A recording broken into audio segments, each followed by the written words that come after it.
Visit na buhay na talaga to, oh. Napakahirap na nga ng buhay natin. Nagdala ka pa kasi ng bata rito. Isang buwan na yan dito, ah. Kailan ba yung kukunin ng tatay niya? Bakit mo inako ang responsibilidad hindi naman ikaw ang ina niyan? Elo, wala na kasi mapupunta nitong bata. Kawawa naman ito kung magpapalaboy-laboy lang dyan sa daan. Kaya sana, bigyan niyo naman po sana ako ng kaunti pang oras. Pangako, hahanap din kami ng ibang bahay. Pero sa ngayon, magiging palamunin na muna yan dito. Ano? Diyos ko naman, Mira. Pinag-aaral kasi kita noon, mas inuna mong lumandi. Tapos, nagsyota ka pa ng lalaking may anak na. At ngayon, ikaw ang tumatayong nanay wala ka rin namang trabaho. Hinayupa ka talagang babae ka, oh. Hindi ka na talaga nag-iisip kahit na kailan Alam ko naman na nagkamali ako, Lo. Pero sana, bigyan niyo na ako ng pagkakataon na mapatunayang babawi ako. Sige na, Lo. Kawawa naman yung bata O sige, bumawi ka. Pero ito ang kondisyon. Ikaw ang magpapalamon sa batang yan. Hindi ko na sagutin yan. Tumira kayo rito. Pakilusin mo yan. Paglabahin mo. Kasi ayaw ko ng tatamad-tamad. Kung hindi, palalayasin ko ang batang yan at isasama na rin kita. Lo, 9 na taon pa lang po itong si Buboy. Hindi pa po niya alam yung mga gusto niyong ipagawa. Kaya Sus! Yung apo nga ni Berto, 7 taon lang nagtitinda na ng mani sa palengke. Tapos yung batang yan, 9 na taon na tatamad-tamad pa. Diyos ko naman hindi mo pa makausap na maayos kasi hindi naman makapagsalita. Tingnan mo yan. Sino hindi mabubwisit sa ganyan? Wala na ngang kwenta, wala pang masabi. Lo naman, hindi po yata tama na pati ang kapansanan niya idamay pa po ninyo. Huwag mo akong dramahan, Mira, ha? Nabubwisit na ako sa buhay na to. Basta, yun ang kondisyon ko.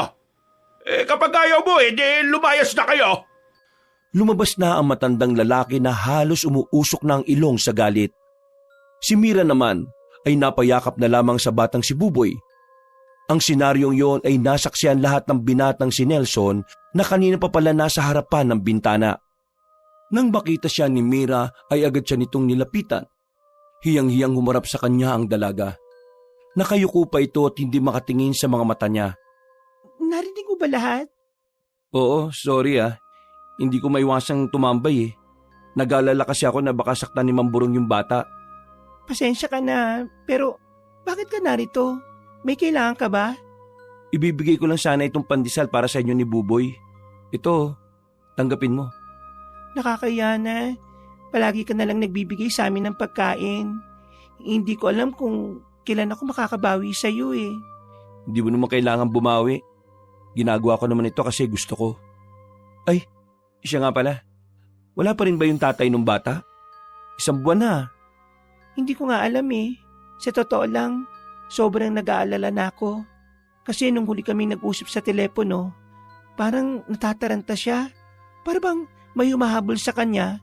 Tapos, ang sabi niya sa akin, alagaan ko raw ng mabuti si Buboy. Hindi ko alam kung anong meron. Basta, nung bago mangyari yon, ilang araw siyang parang balisa. Lagi siyang may nararamdaman. Tapos, tuwing madaling araw, palagi siyang gising. Baka naman may nakaaway yung syota mong yun. Nakaaway? Wala naman Basta ang nakikita ko lang sa kanya, para siyang may naririnig palagi. Tapos, hindi niya inaalis yung itak sa tabi niya. Ang sabi pa niya, kailangan daw ligtas kami sa mga nilalang na yon. Ewan ko ba, nalilito rin ako sa kanya Yan kasi ang problema kapag malihim na tao no? Wala ka tuloy alam ngayon kung anong nangyayari. Kung ako na lang kasi sana ang pinili mo, hindi ka na sana problemado ngayon. Ha? Anong sinasabi mo? Wala. Ang sabi ko, kumain na kayo ni Buboy. Baka gutom na yung bata Maraming salamat talaga. Nelson, kung wala ka, baka hindi ko na talaga alam ang gagawin ko. Drama mo naman masyado. Malamang tutulungan kita. Magkababata tayo Para saan pat sabay tayong lumaki kung hahayaan lang kitang ganyan. Basta, puntahan mo na lang ako sa bahay kapag may problema ka. Tutulong naman ako kapag kaya ko Maraming salamat talaga. Ngumiti na lamang si Nelson at saka pumasok na rin ang babae sa loob. Kumaway na lamang siya at nagpaalam. Paglabas niya sa bakuran ng dalaga, nakaabang na pala ang dalawa niyang kaibigan sa labas para lang asarin siya.